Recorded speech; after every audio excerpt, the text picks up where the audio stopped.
So Steve Martin's doing a murder mystery? Can't say I saw that one coming. Even though this is something out of his wheelhouse, it should at least be fun, right? Let's talk about it.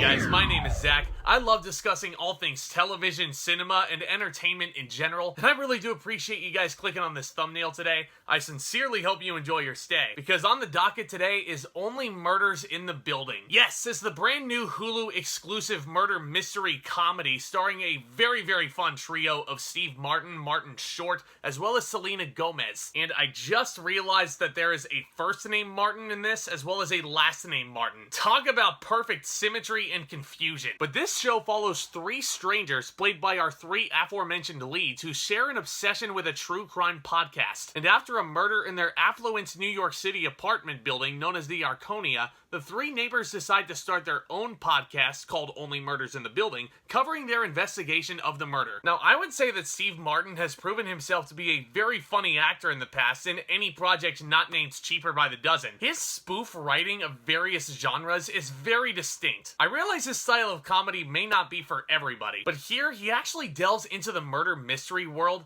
And here's the thing, guys, I think Martin has struck gold. With this creation from his strange mind, it very much does pay some nice homage to the Sherlock Holmes-esque narratives, while also being very funny throughout all 10 episodes. Only Murders in the Building is very self-aware of its own silliness, as Martin Short's character will periodically tell you how silly this all is. But not only that, it creates a very compelling mystery in its own right. The writing for this show, I feel like, is the wittiest I've seen for any spoof or parody in quite some time. With the writing that it has, this show honestly feels in very similar vein to The Princess Bride, one of my personal favorites. The Princess Bride is a humongous spoof on old romance movies while also creating a very sweet romance in itself. And even though that movie is clearly an instant classic, I feel like Only Murders in the Building will definitely start drawing comparisons in that respect. This is such a wholesome show, too, for being rated TVMA. And that might have something to do with a rather soothing and quirky score by Siddhartha Khosla. Sorry if I'm mispronouncing that, but I love this music. The opening titles for this are extremely vibrant. Makes me think of a Wes Anderson animated film, in all honesty. And despite its title, Only Murders in the Building is not extremely violent. But you do get some vulgar language and suggestive themes thrown in there. But the thing is, none of them really feel overbearing to the main mystery at hand. And I was just sitting there laughing at a lot of the things that these characters were talking about. There are loads of ridiculous topics that come up as these three banter with each other. Which brings me to the main trio itself, which is a pretty odd-looking one on paper. But I thought all three play off of each other incredibly well. Steve Martin as Charles Hayden Savage, the coolest character name all year, might I add. He's this washed-up old actor, and Martin gives the best performance maybe of his entire career.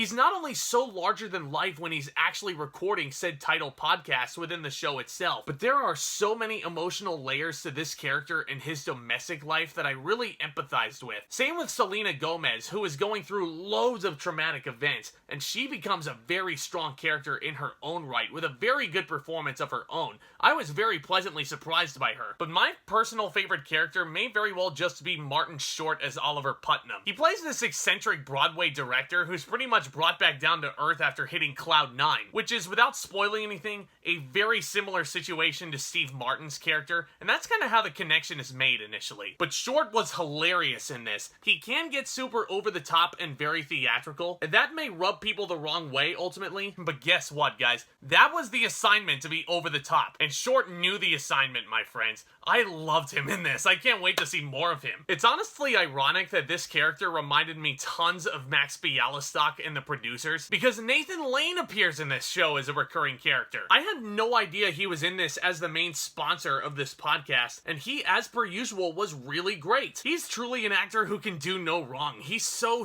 underrated. Now, I don't want to get into spoilers about what his character actually gets into, but let's just say that he plays a pretty integral role in the latter half of this season. Especially episode 7, which might have been my personal favorite of the 10. It's got some impeccable sound design, and most most of, if not all of the dialogue is spoken with American Sign Language. I shit you not. It's glorious what they were able to do with that. But all these actors are great. Aaron Dominguez, Amy Ryan, Tina Fey, as well as some really clever guest stars whom I dare not spoil here. But everyone was super solid performance-wise. And the show does have an ending which I truly did not see coming. That's another thing I really have to respect about any mystery that's super good like this. Only Murders in the Building was always able to keep me guessing. I feel like my prediction of who the murderer actually was shifted between each episode. And that goes back to some incredible writing, which has some really clever clues thrown in here and there. And I'm curious to see how this holds up on a rewatch, because this does not feel like a show that's cheating with its clues. And I think especially fans of murder mysteries, or the Hardy Boys for that matter, which is alluded to quite a bit throughout this series. I think all those hardcore fans of the genre are really gonna dig this. My only real issue with this is kind of a nitpick, but I feel like there were one too many little exposition dumps thrown in there, especially as you get into the finale. Which, I get it, they're much needed. But the irony is the way they were written is kind of hammering in the twist over the head a little bit too much. And I was sitting there like, okay, I get it. This is what happened. Besides that though, guys, I'm super pleased with how this show turned out. And I am very curious to see how a second season is gonna go, because word on the street is that this series has already been renewed for a season 2, which is fantastic news. And with the way this set of 10 episodes wrapped up, I would for sure check it out day one, if nothing else, to see what other kind of hijinks and casting choices Martin Short will make within the show itself. I'm gonna give Only Murders in the Building an A. Don't let this one fly under your guys' radars. This is a super easy show to binge. It's 10 episodes, about a half hour each. It's all on Hulu, and I finished all of it just like that, lickety-split. And I recommend you guys all to go out and do the same. And a special thanks goes out to my wonderful girlfriend Courtney, who recommended that I watch this. Can't wait to see more and more of it. But of course, this is all just my opinion about Only Murders in the Building. Are you guys looking forward to season 2? Have you guys binged through it yet? Feel free to sound off as much as you like down in the comments section below with what you guys thought of Only Murders in the Building. And let me know what your favorite Steve Martin project is, because I love discussing all things cinema, television, entertainment in general. And if these sound like appealing topics to you, this is probably going to be the channel for you. So if you haven't already, I urge you guys to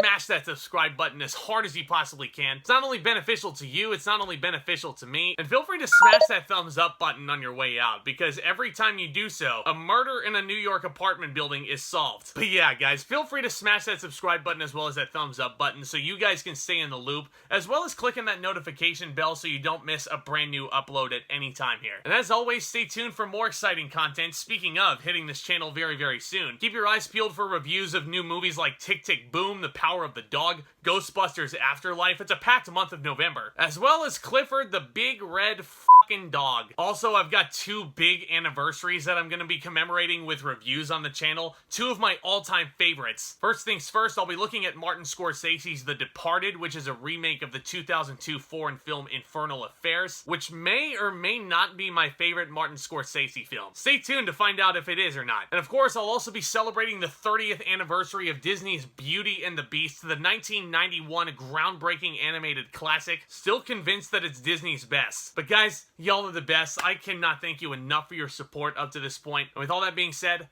back talk, commence.